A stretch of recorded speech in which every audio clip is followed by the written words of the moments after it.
Hello, everyone, and welcome to Thrive After Divorce, our show where we teach you not just how to survive divorce, but to thrive during and after.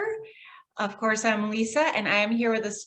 Well, every guest is special, but today, and I'm always excited, but I'm extra excited. We have Denise K.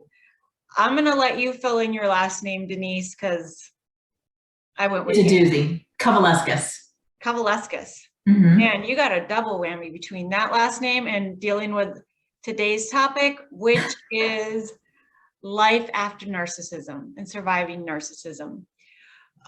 You are coming to us from North Carolina. Your company is Life After Narcissism. And you're a transformational love coach, speaker, international best-selling author, and you are a survivor and thriver of narcissistic abuse. Welcome. Thank you. I'm so excited to be here and share this with you. And like we were saying, just get this message out.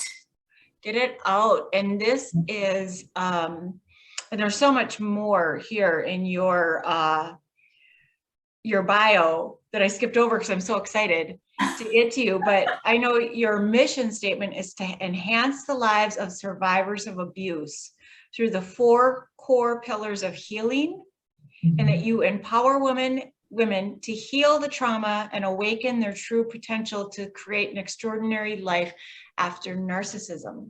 Yeah. And I want to get to those core 4 pillars, but I think first, as I was saying before we started recording, it's almost like narcissism has become a pandemic. It's overused. The word is said so much, and yet there's so many people living through the symptoms and they don't even know it. Yes. Yes. So if you can just start off by telling us how you would diagnose someone going through narcissism. You can't diagnose the narcissist. Right. But what do you see that this is like, the light goes on?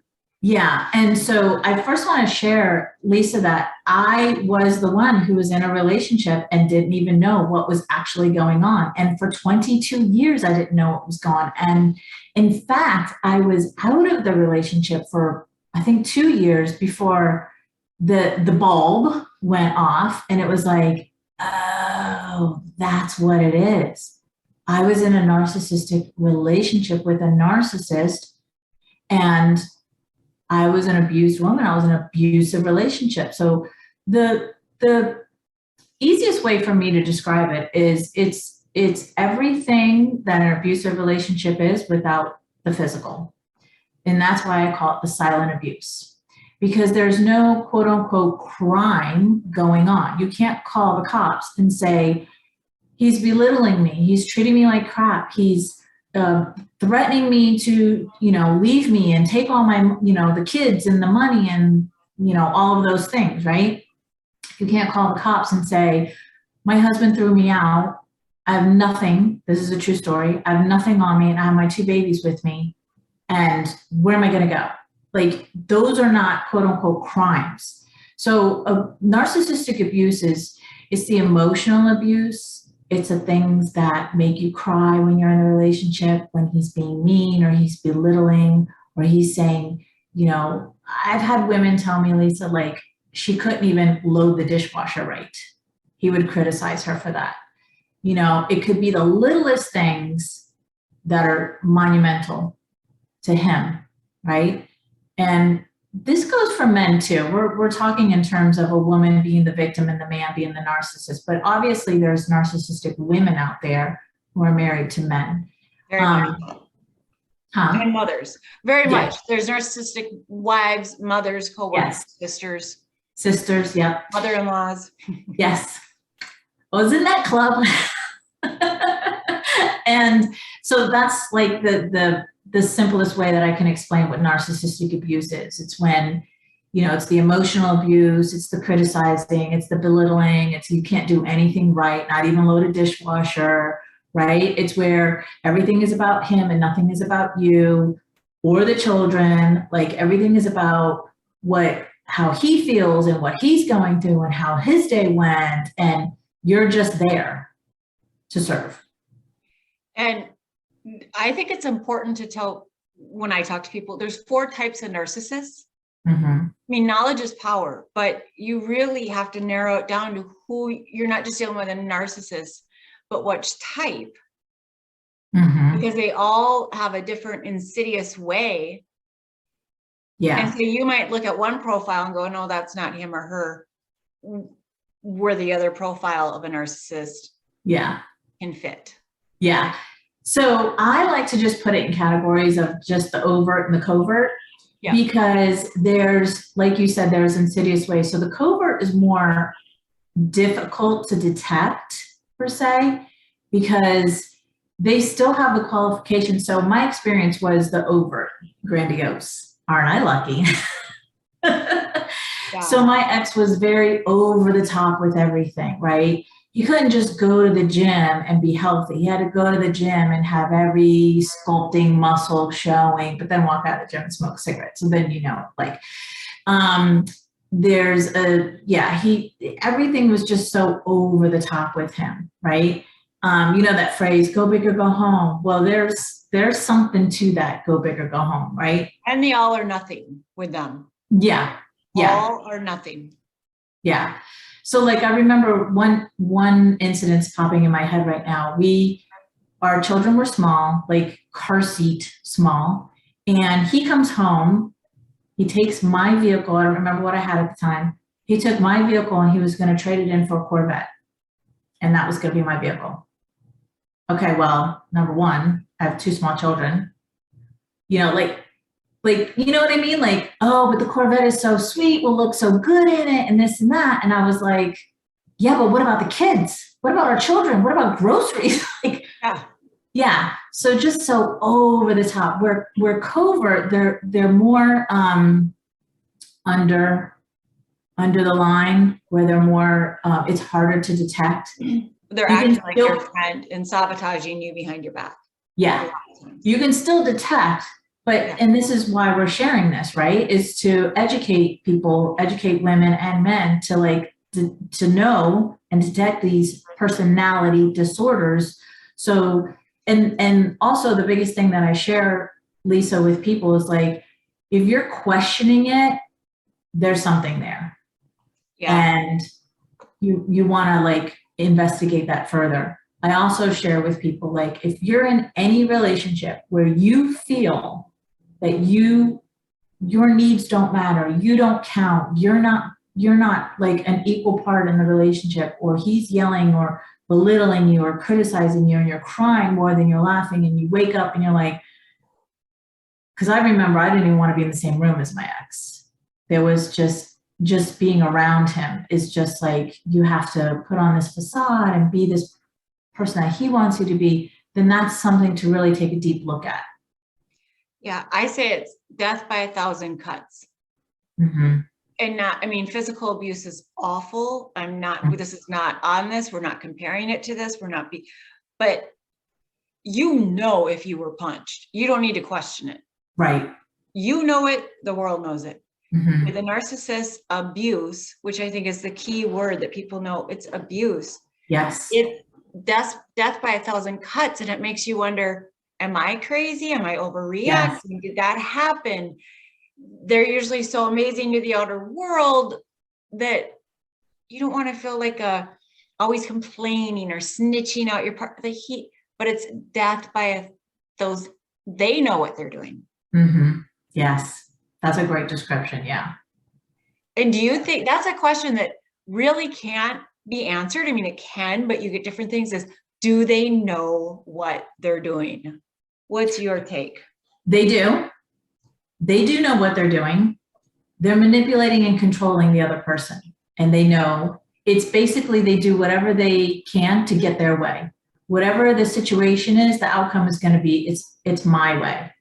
Mm-hmm. Right? Because in that relationship, they don't look at the other person as their needs or wants are important. It's all about my needs and my wants. So whatever the situation, it's going to be how I can come out of this winning or getting my way. And the other person doesn't matter. And that's why the topic of love with narcissists and in these relationships is such a hard pill to swallow. I know it was for me when I realized he never loved me. And because I was madly in love with him. Yeah, 22 years. Yeah. That's a long.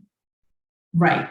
Yeah, it's a long time. And we have 2 children together. And that's part of the reason why I stuck it out for so long. I didn't want my children to go through a breakup and part-time and all the divorce stuff that really sucks for everybody involved. And when I realized like he never loved me, because narcissistic people are incapable of loving anybody, including themselves. So they put on this facade that they love themselves. It's an act. Because narcissists, they not only don't like themselves, they not only don't love themselves, but they loathe themselves. And so that's why they put on this act to convince everybody else that they love themselves, and they put themselves on a pedestal. Yeah. Now, I think to me, a big part of surviving narcissism is fear. You live in fear of constant retaliation or knowing they're going to win. You are not. So how do you speak to the fear of having a narcissist in your life? That's a great point. Walking on eggshells. People can identify that. I have to walk on eggshells when I'm around this person. And that is fear. So people may not connect that that's fear, but for your listeners to hear, like, yes, that is fear. When you have to walk on eggshells around somebody, that is fear. And the other thing about fear is that,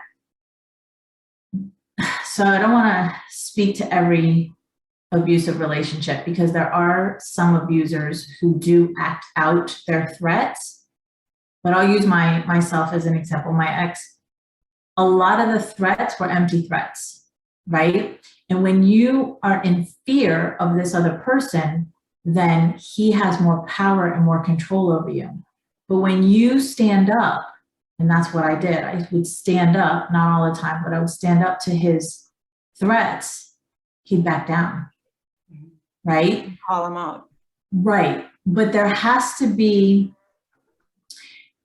if somebody's in an extreme abusive relationship and they come from this and they've lived in fear their entire lives because they saw mom and dad argue, fight, maybe get physical, whatever, and then they got into a relationship like this, there's already so much fear instilled that it's going to take a lot for them to have this courage to stand up to somebody like this.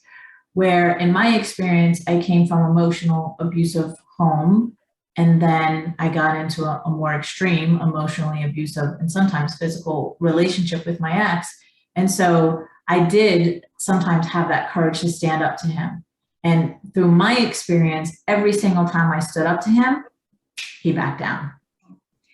Now, here's a question I have waited 2 weeks or since we booked this to ask you. So here, speaking on the fear, for people that really are living that fear with a narcissistic spouse, boss, whatever, like, how do you get the courage to become known as a narcissist abuser? Like, were you not scared that if I put this out in the world, he's going to come at me? Like, how does he, you know what I mean? Because that takes courage to say, I'm a survivor of narcissists, and know the narcissist is still out there. Yes. And in the beginning, that was something that I thought about. So from my experience, I moved out of the state when I left him. Yeah. I left with nothing but a futon couch and air mattress. And that was because a few reasons. The main reason is I didn't even want to be in the same state as him. I wanted to be as far away from him as possible, physically as possible. So that was one of the main reasons why I left. And I left with nothing because we weren't divorced at that time, because I didn't want to ask him for anything because I knew I wasn't going to get it. And I didn't want to be dependent on him anymore because these relationships are very codependent. And I was very dependent on him financially. So I was like, it's time to buck up, Denise. You're in your 40s. You need to just make this work. So although I left with a futon couch and an air mattress, I did manifest $10,000 to leave the state. And I did that with no job. And actually I ran his business. So any money that I could get my hands on was funneled through his business. And I still did that. So there's a power within in all of us that we can leave these relationships. So that was my story of how I left and had the courage to leave him. And when I started doing this, I had that little bit of fear, but I was like, I'm in a completely different state. He doesn't know where I'm at. He'll never find out where I'm at. And when you have that confidence in you, like I'm untouchable, he can't get me anymore, those days are over. You energetically put this out and it energetically comes back to you. So yeah, I have books and I talk and all about it. And at this point, if he found out, I'd be like, well, it's true. I mean, it is what it is. Yeah, I want to be like, if it got out, I'd be like, what makes you think I'm talking about you? Right? Not everything's about you. I don't know how he wouldn't know because I'm still friends with like some of his family and his friends. So I don't know how he wouldn't know. I don't know. But yeah. My confidence level is like, screw you, dude. Like, it is what it is. This is my story. Yes. This is my truth. And it actually has nothing to do with you because this is my story and my truth. So, yeah. And I do agree that for me, it was the biggest fear I've ever walked through. And I want to say, again, for anyone, I'm not talking about physical health or there's many fears out there, but for my emotional health was the biggest fear. But once you do conquer it, it is so, I don't know if I'll ever truly conquer it, those residual, but it is so empowering. You're like, I could take on the devil. No. Yeah, you did. Yeah. No, that's what I mean. You really start to go, there's nothing, the devil himself. Yeah. Couldn't shake me. I mean, I'd be like, seen it. Yeah. Been there, done that. What else you got? Now, I think it's important too, that even if once, and I mean, I want your opinion because you're the expert on it, you realize I'm in a narcissistic relationship. My ex is a narcissist. And what I did is I started studying narcissists. And it wasn't until years later that I was like, oh, I was emotionally abused. Like that's a whole different topic to study. Yeah. I learned about him and what it was and the personality disorder, but emotional abuse, that's the aftermath or while you're in it. Do you think they're two separate topics? They are, yes. So you can educate yourself about the narcissist and the behaviors of the narcissist, but then there's the person on the other side of the narcissist. So whether we're talking about mother and daughter, or, parent to child, or like you're speaking and I'm speaking of an intimacy relationship, or siblings, or even bosses and coworkers, or whatever. Yeah, there's two sides. There's the abuser and there's the one who's been abused, the victim. And the emotional abuse, yeah, because that's their claim to fame, right? That's what they do. The narcissistic abuse is the emotional abuse. So, okay, so now somebody's learned, and that's commonly what people do. They dive into the behavior and who they were married to or who they were involved with. And then there's, well, wait a minute, I was in that. I received all of that behavior, that abuse. I received that. So now go down the rabbit hole of emotional abuse and what that is. And, a lot of people say, which is true, emotional abuse, the scars on emotional abuse are far deeper than any scar that you can physically get, because the physical scars heal up a lot quicker than the emotional scars. And the other thing to emotional abuse is that most likely, I won't put everybody in the same category, but most likely if you got into an emotionally abusive relationship as an adult, you come from an emotionally abusive home. You grew up in an environment where there was emotional abuse, and you saw this as an example, and you were a victim to it then, and then you continue to be a victim to it in adulthood. But what about the people, because the narcissist can be so good in that beginning, you know, where they put you on the pedestal, where it's the love bombing, the devalue, the discard. And so in the beginning, they are good little chameleons. You would have to be very trained to detect. Are there any red flags that you think are? Yes, there's always signs. And the love bombing is one of the biggest signs. Too much, too soon. Yes. Too much, too soon. So, yeah, so let's move in right away, or let's get engaged right away, or let's, you know, say I love you to each other right away. Whatever it is, it's too much, too soon. And what I share with women, Lisa, is that your body is always speaking to you. And at some point in the beginning, when he was putting you on a pedestal, there was something inside of you, even if the voice was really tiny, your gut instinct, right? Your intuition told you at the least, something's off here. Something's off. And what we commonly do, because narcissists energetically, they know who to choose. They know who to choose because they're takers, they attract givers. So in the situation that we're talking about, they attract women who are givers and what I call mother energy. Mother energy is she loves too much, she gives too much, she does too much for everybody else, and she puts herself on the back burner.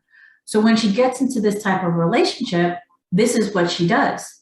She overly loves, overly gives, overly does. Well, that's candy for a narcissist. That is candy. So there's this give and take, and then there's this woman who has wanted a man to say these things to her, to love her the way that he loves her, and do all these things and listen and all of that. But I'm telling you, there is something somewhere inside of you, inside of the person, that knew something's off, and then we ignore it, and then later on find out what that was. Yeah, I agree. The too much, too soon. I just read recently the things that most human beings are scared to say first, or they work up to, like, I love you. Mm-hmm.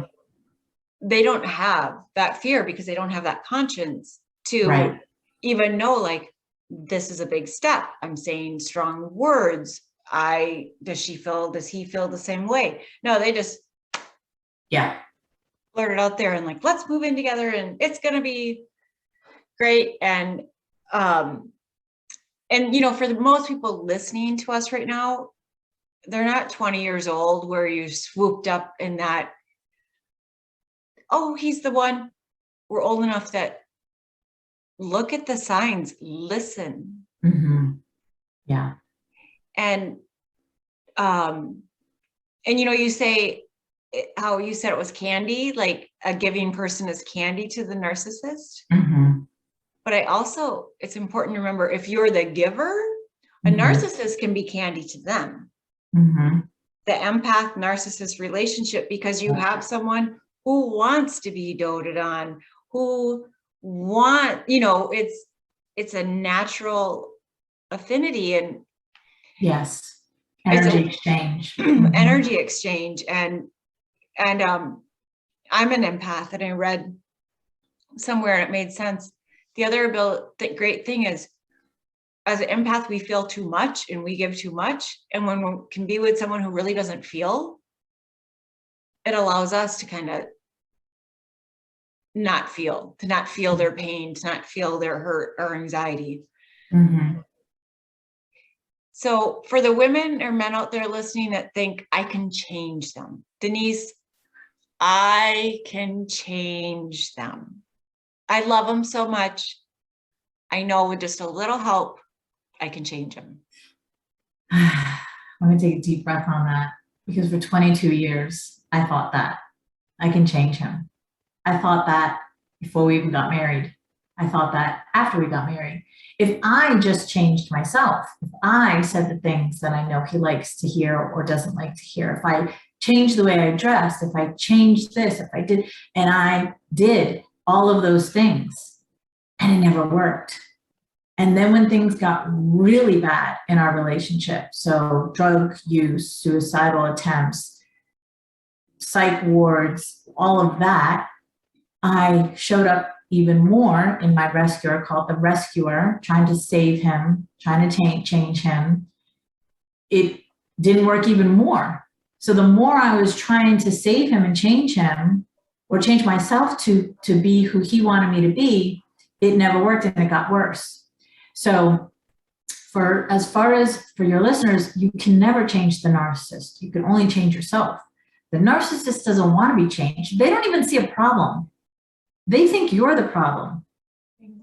Yeah, you're the problem. I'm not the problem. You're the problem. I don't have to change. You have to change. And they're very quick to come back with, so, you know, in a talk or an argument, when you say, yeah, but you did X, Y, and Z. Yeah, but you made me do that. If you didn't do X, Y, and Z, I wouldn't have done that. They're very quick to shift the blame and make you look like the one who is responsible for their actions. They don't want to change. They won't change. They can't be changed.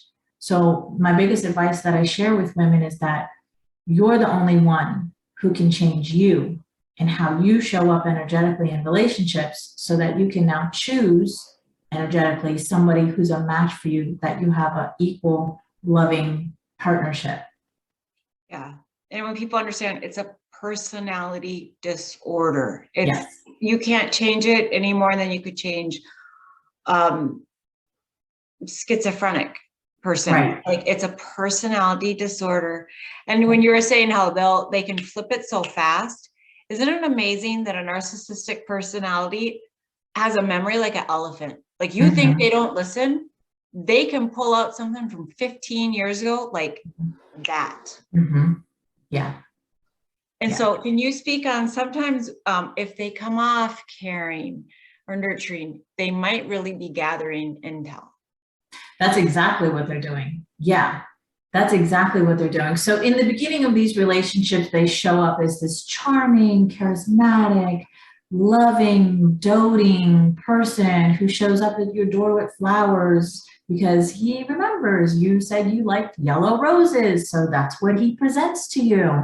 Or he remembers that you're past da da da da, and he does the opposite, or you like this food or that food. Yeah, they're very in tuned, but it's not because I'm in tuned because I want to make you happy or love you.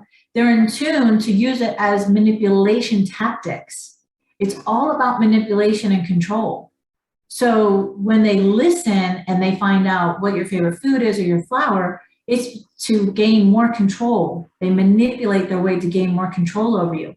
This is how the victim gets hooked into the love for this narcissist, the relationship, and then the narcissist doesn't show their true colors until, in my experience and what I've heard from women, until there's an investment in the relationship. So whether that be an engagement, a business partnership, a mortgage, a marriage, kids, whatever, when there's a high investment, or she's just so in love with him, he knows that she will never leave him.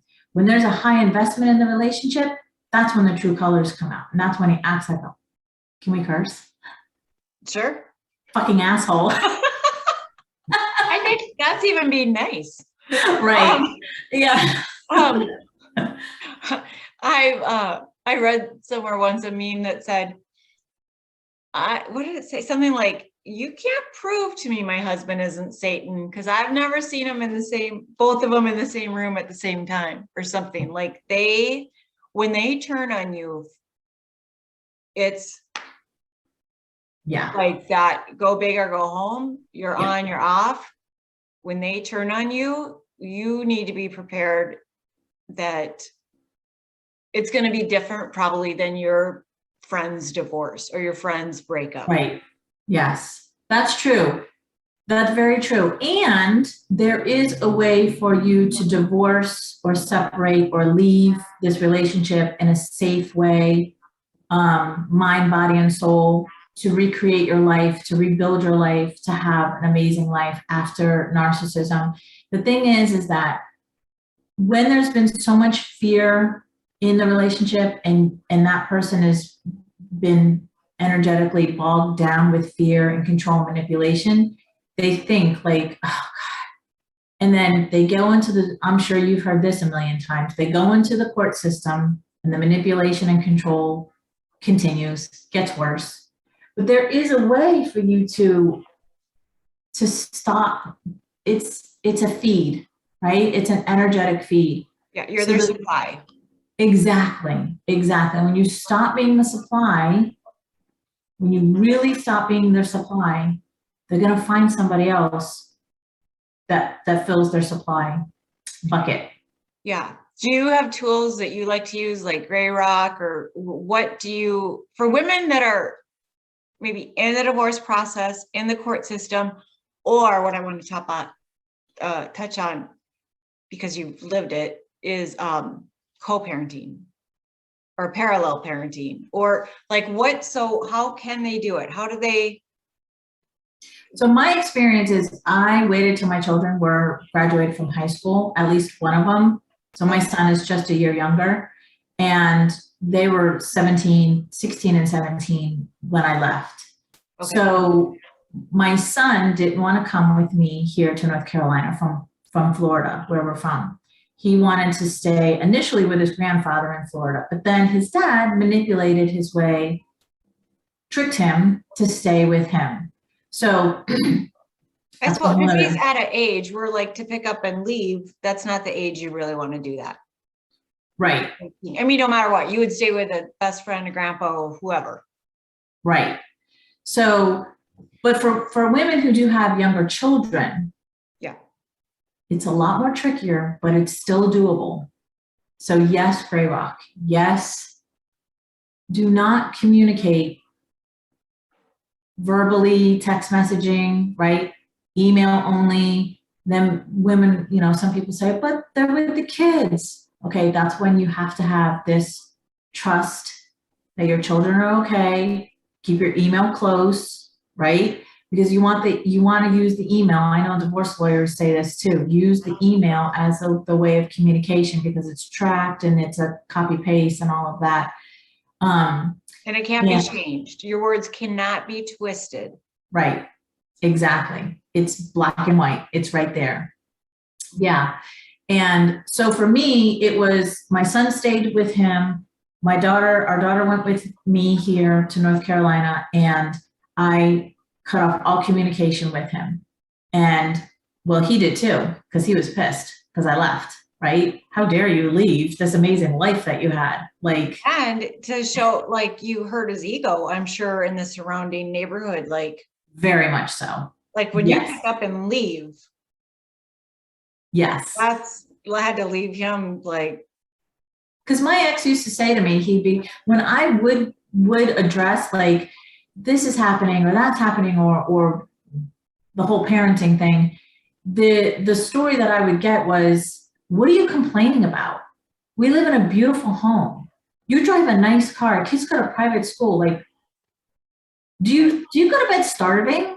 No, you don't go to bed starving. Do you go without anything? No, you don't go without anything. What are you complaining about? What do you have to complain about? Right? There's the manipulation and the control, right? And like you were saying earlier, Lisa, like, then you think you're crazy.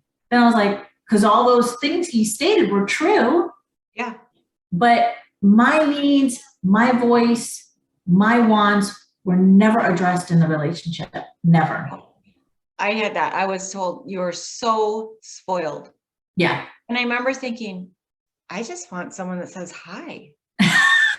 Like, doesn't matter if I'm in this house or car. I just want someone that actually would pick me up a water if we're in the desert and not just himself. But with the kids, so yours are a little older. but it can be scary because you still have a connection. Like if you really were like, I am leaving the state, I am cutting ties, I am done, then do you, and I don't mean you and your children, but, or do you recommend how do you tell the kids, I don't want any information about me related to your dad? Or do you leave it? Like, how do you have the kids in the middle of two parents that aren't maybe communicating, but no, this isn't about petty stuff, who got the Corvette. This is about my mental and emotional safety. Yeah. Yeah. And it can be tricky with smaller kids because they don't know. And so here's the thing, like my ex, when he talks to our daughter, he talks about me like I am the best thing since sliced bread to her. Really? Oh yeah. Because he knows that's what she wants to hear. But when he talks to our son, he says the truth. Now my son was manipulated into that game for a while because when I left, he was 16. Now he's 27. And so for 3 years, my son and I had barely any communication when I left and came here. But then he started to catch on to his dad's game. And he started to realize, because I was the stable parent throughout their life. I was the one who did traditions and made sure they got to school and took care of them and ran the house and yada, yada, yada. Their dad was the one who was hooked on drugs and you name it, all of that kind of stuff. They saw him high, they saw him attempt suicide, they saw him in the hospital, like they saw him on the other spectrum of that. So he started to catch on to his game and then started to come back around. And my son and I now have a good relationship. But he still says to my son the truth of how he feels about me. And this is, again, a manipulation tactic, right? Oh, yeah. No, they're chameleons. They know, but I would think your son too has felt that emotional void of his father, even if they're saying the words. Yeah. And for anyone that's new to narcissism, I think just alienation in general is their game. Like, alienating you from your children, or if people look up triangle, like how they triangle, they have to have everyone apart and alienate so you don't compare stories. Because tell me this, if I say narcissist and then I say liar, what's your response? Absolutely. Yeah, absolutely. I was like, can they be separate? Can you be a narcissist and tell the truth? I mean, and really ask, can you? No. Everything is a lie. I mean, tell the truth. Like, do you like this flavor? But I mean, overall, their perception, their reality. No, they're liars. They're pathological. That's where pathological liar comes from, right? Yeah. They believe their own lies. They believe their own stories. Yeah. Yeah. And they really do. They live in a different world. And that's where we were talking before we recorded that, okay, I think I'm with a narcissist. Oh, I am with a narcissist. You study narcissism, but it's still mystifying because you still can't wrap your mind around the fact. I'm speechless right now, and I've studied it for a long time. There's no words to go. They really believe their lies. Yes. And their world. They believe their world. Yeah. Yeah. And they believe everybody is to blame for them. Yeah. Nothing is their fault. They don't have the problem. You have the problem. You're the issue. I'm not the issue. Right? Oh, and they believe that. Yeah, it's your fault, or it's such and such fault, or it's my parents' fault, or it's an outside sort. They take zero responsibility for their actions, their behavior, their lives, everything. They take zero responsibility. And then, so at your Life After Narcissism, someone shows up. How do you ease someone into narcissistic recovery coaching. Like it's because it's so painful for people to realize the truth. Like you said, to go, he never loved me. Yeah. Like it is painful when the reality comes to surface. Mm-hmm. Well, when women come to me, they've already done like the research, they've already done the education, they have a glimpse of what narcissistic personality disorder is.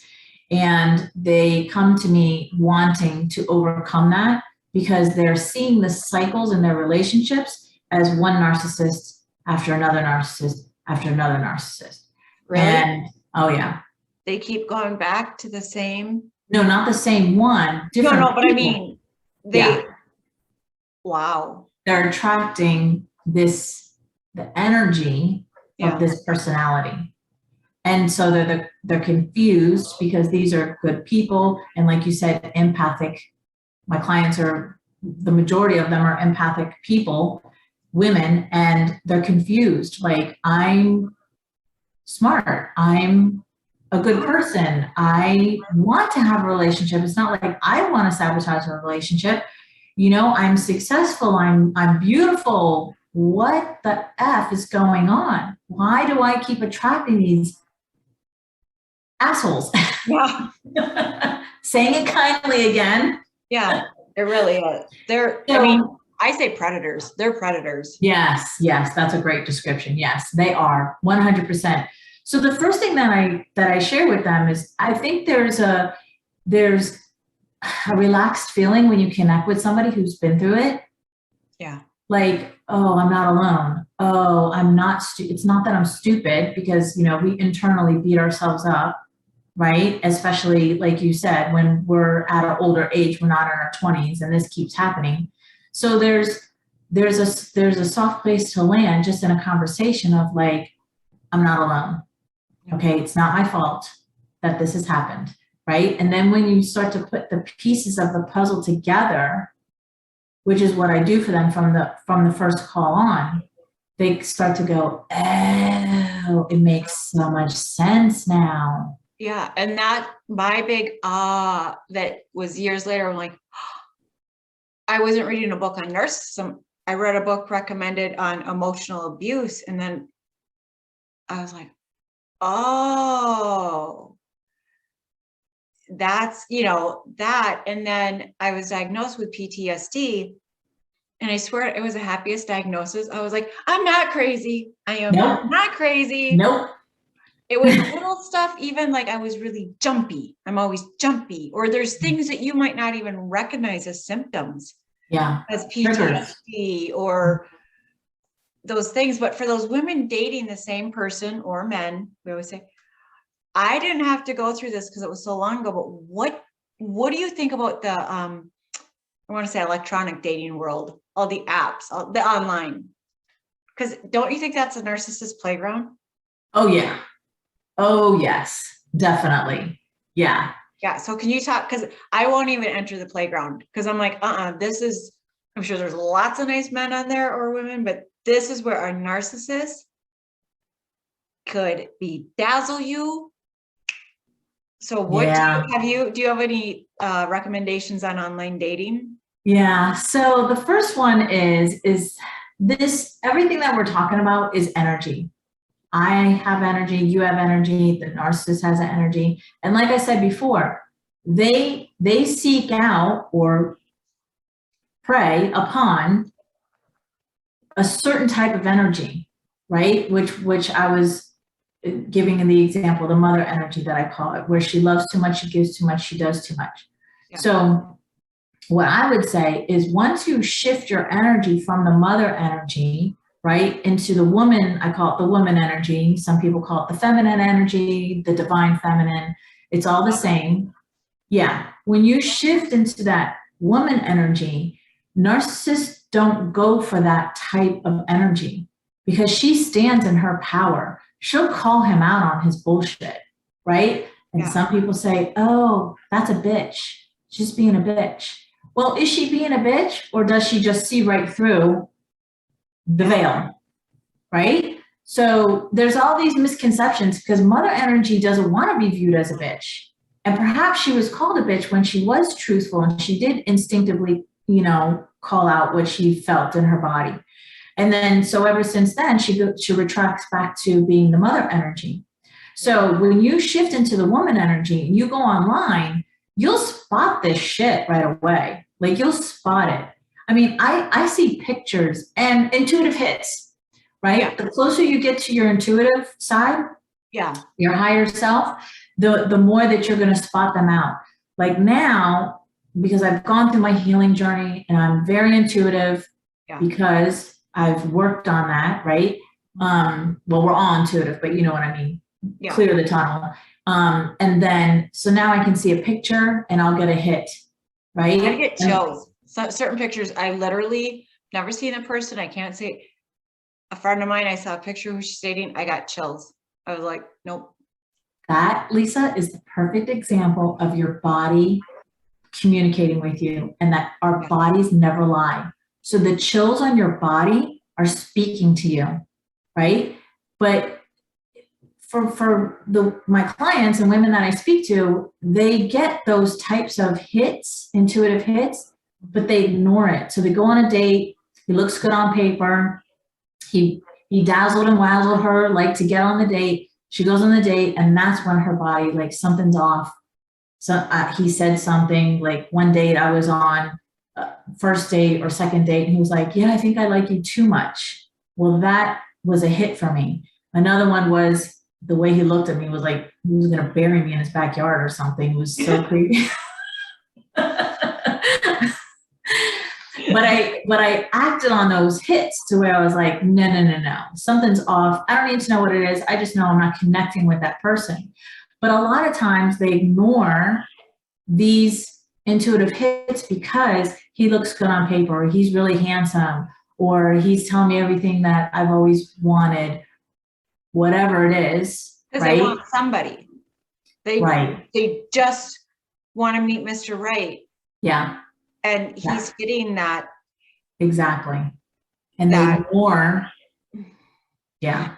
I was reading about how to teach your children. I have 2 daughters. You want to warn them about these relationships, but you don't want to say somebody they love is a sociopath or narcissist or all those. But a really simple test is just the no test. When you tell somebody no, I mean, it could be a kind no, but how they react. Do they try to manipulate you right away, talk you out of your no? Right. Or do they respect your no? Yes. That's a good one. That's a real good one. Yeah. If you're suspicious in a date, but I always think they are predators and they are hunting online. That's a good test, the no test, to see how he reacts, because it's all behavior. Yeah, right? Or even like for my daughters to say, tell somebody no. Even our girlfriend, like there's narcissists all over, but to see if somebody will respect your boundaries at their young age, from a boy to a girl to a coach or someone, just give them a simple no test. And if that person respects your boundaries, but if they don't, that's a big red flag, big red flag. And it might not be narcissism, but it's a red flag. They didn't hear you or respect you. Right.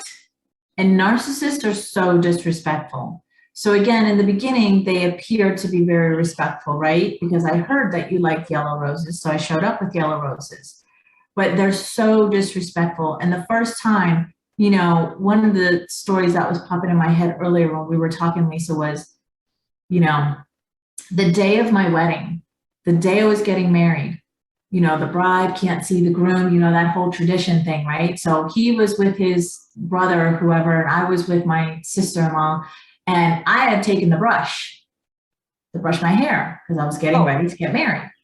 So I remember he calls me on our wedding day and says, did you take the brush? And I'm like, yeah. And he's like, I can't believe you got all pissed off because I took the brush. And then just before the bride. Right. just before he hangs up on me, I mean, how much is a brush? Go to the store. Right before he hangs up on me, he called me a fucking bitch. I can't believe you did that, you fucking bitch. That should have been, I should have called off the wedding, right? Because there was plenty of times before that. This is just on the wedding day. Plenty of times before that. I should have called off the wedding. I should have said, I'm not walking into a union with you. And your messy hair. Yeah. Since you didn't have a brush. Yeah. If you know, but what did I do? Walk down the aisle. Yep. I bet you even went and bought him a brush. No, I didn't. But I mean, if it weren't your wedding day, yeah, that would be a normal reaction for a lot of people to be like, calm him down. Don't let the narcissist get I'm sorry. I'm sorry. Yeah. And then you would never take the brush again. Yes. Right. Because that would stick in your mind. Yeah. It would stick in your mind. He made the point. Mm-hmm. And then you would know, don't you take that brush. Make sure you leave it for him, or at least have a his and hers. Yeah. Yes. And that's where the 1,000 cuts come in. Because after 20 years of like, don't load the dishwasher like that. Mm-hmm. I'm gonna pay the price. Mm-hmm. Don't take the brush. Things that should not be a thing. Yeah. Now, what about, I'm scrolling down here again. So what, or how do you let the scars go, the underlining scars that are still going to surface as we move into a new relationship? Ooh, that's a good one. Yeah. I'm like, you want a banner that says PTSD minefield. Like, you don't know what could trigger, because I don't know what could trigger it. Tread lightly. So when I got into my relationship now with my husband, in the beginning, I remember. Oh, so I didn't know you're remarried now. Yes. Mm-hmm. Okay, good. I mean, good. There's hope that you can absolutely get over the fear. Okay. Yeah. My whole thing is true love after toxic love. I know. But it's not, you can say it, study it, and do it. That doesn't necessarily mean you found it and lived it. Right. True. So when in the beginning of our relationship, I remember it wasn't even an argument, because we don't even argue, but it was a disagreement, a loud disagreement. And I remember sitting on the couch and thinking to myself, this is exactly how I felt in my past relationship. Well, at that point, I had done enough coaching for myself that I was like, Denise, this is a you thing. You need to go within and figure this out. Because he wasn't disrespecting me. He wasn't criticizing me or anything. It was almost like I was behaving like a PTSD, right? I was behaving in the same way that I did before when someone didn't agree with me, right? So you're so trained to react. Exactly. It just becomes a natural reaction. Yeah. So that's when I used the tools that I had been given by me being the client and being coached, and worked through whatever that was at the time. And then that never showed up again. So that was just a one-time thing. So I always say to anybody in a relationship, do you want to create a healthy relationship, or whether you don't have one yet, physically have one, or you're in one? The only thing, unless it's with a narcissist, of course, the only thing that you have to do is to continue to work on yourself, to continue to go down the path of self-discovery. So what was it about me that I was feeling this way and I was acting that way, right? And so, like you said, it's a reaction from the past that I was triggered to behave or act like that, and then figure that out and work that out, release it out of my body so that it's now a thing of the past. And so, yes, you can have a healthy relationship after toxic relationship.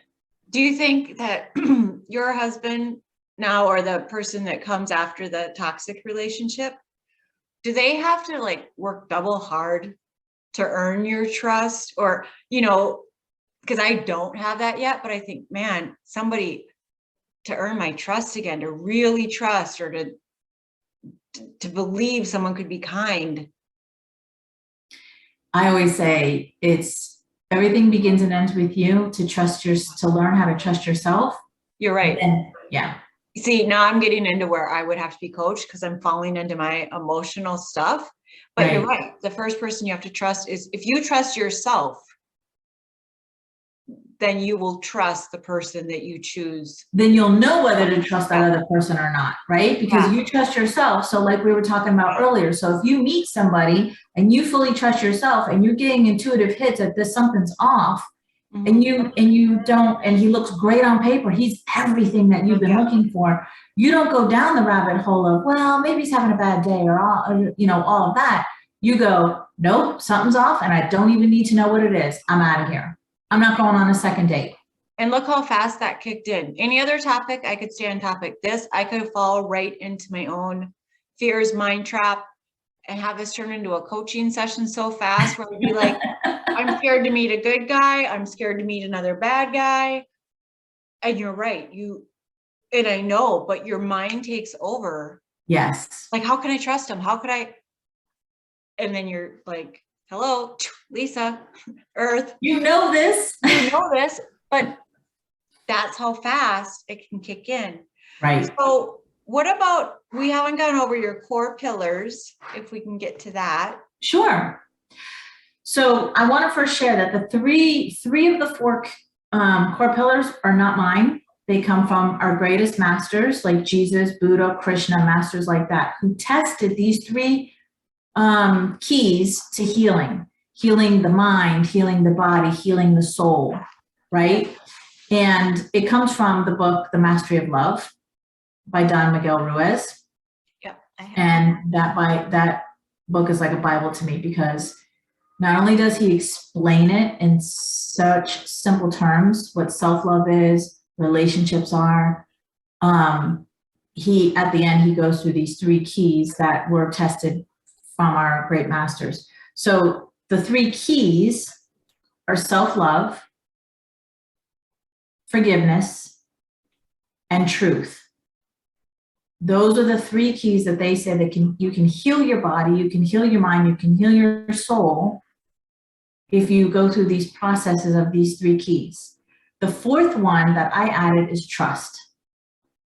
Because women tell me all the time, their biggest challenge in coming out of these toxic relationships is they not only don't trust the person they're sitting across, but they don't trust themselves, because they think, well, I screwed up so bad the last time, or I screwed up so bad the last 3 times, or whatever it is, that I don't trust myself that I'm going to choose somebody who is, good for me, that it'll be a healthy relationship moving forward. So I added trust. So those are the 4 core pillars of healing that I share with my clients, so that when they go through all of this, the loving themselves again, forgiving themselves, forgiving the past, speaking their truth, like you were saying, right? Speaking your truth, having confidence in your truth, not giving a shit what other people think about your truth, and trusting yourself. When they can go through those 4 core pillars, they're golden.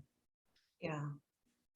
And if you live like with the first 3, self-love, forgiveness, knowing that forgiveness is for you, and you live in your truth, I would think at some point, if someone's doing all that, they're also going to have trust in that higher power. Yes. In, that you don't even have to hold it all yourself. You can just think, I can trust if I'm doing these things, the rest will kind of naturally work itself out. Yeah. I mean, not naturally, but you know what I mean? That you energetically and all those things will start to come into alignment, because you're going to raise your energy above those low energy people. Right. Exactly. You raise your vibration, you raise your frequency and your consciousness. Yeah. And you're going to get a radar. Your body's going to tell you to stay away. And it's just, you think just takes time to heal those emotional wounds. That's just time. Yeah, because one of the questions that I share is, if I truly and deeply loved myself, would I have endured 22 years of abuse? No, I think that you have to ask before you get into another relationship. You need to ask yourself, what in myself allowed me to be treated like that? Mm-hmm. And Right. it could be financial, it could be the kids, it could be a lot of reasons, but you need to ask yourself, why did I allow myself? Yes. So, Yeah. well, this has been amazing, and I could talk all day, but we will have all your information listed, but please tell us your, where they can find you. We'll have it too, but if there's a book or anything that you would like to share with the Well, you would think that I would promote my own book, but I always want to share like the highest level of healing, which is the book that I had already shared with you, by Don Miguel Ruiz, the master. And he also did the 4 agreements. Yes. But they're amazing too. I'm sure if you use He's those a great 8 author. things. Yes. Yeah. Well, they can find me at trueloveaftertoxiclove.com. And I am everywhere on Life After Narcissism, Instagram, Facebook. I'm not on Twitter, but those 2, and LinkedIn, you know, all those social media. It's Life After Narcissism. They'll find me and be able to connect. And then my email that you'll have, Life After Narc Abuse. We'll have it all. Yeah. And I recommend it because it is like a secret society that there is life after it. Absolutely, there is. But to have community and people, it's a little bit different path than if you're comparing yourself to your friend that just got a divorce or their cousin who got it. Your path may be a little different, but there is life after narcissism. Absolutely, there is. And it's amazing on the other side of it. You're so strong. Thank you. So are you. Thank you. Denise, it was a pleasure to meet you. And yeah, thank you. And thank you for having the courage to speak on this. Yeah, thank you. Thank you for having me and being able to share this on your platform. I am so excited for the listeners to hear and gain more insight and knowledge and healing tips. Yep. Hopefully we can have you back because it's a subject that it is just so deep. There's so many levels to take it on. You can, totally. Okay. Thank you, Denise. Thank you. Bye. Bye-bye.